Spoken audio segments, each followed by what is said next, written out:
So আমরা বনে গতকাল সারা রাত থাকছি। সো এটা this is my first time experience. জীবনে প্রথম আমি এটার ভিতরে ঘুমাইছি। সো এখানে পুরো শরীর ঢুকাই দিতে হইব। এখানে বেশিরভাগ সময় ঠান্ডা থাকে, বরফ পড়ে, তো ওরা এগুলো ইউজ করে। গতকালকে আমার খুব গরম লাগছে কারণ এখন অনেক সামার। তো পুরো শরীর ঢুকাইয়া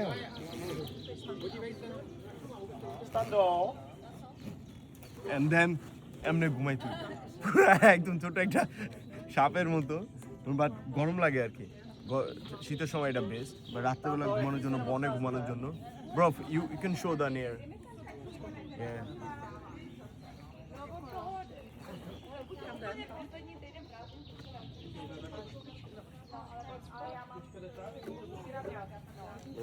পোকামাকড় জন্য না কামড়ায়, এর জন্য এটা গায়ে দেয়। যদি সাপ টাপ থাকে উপর দিয়ে চলে যাবে, বাট এখানে সাপ টাপ নাই বনের ভিতরে একদমই।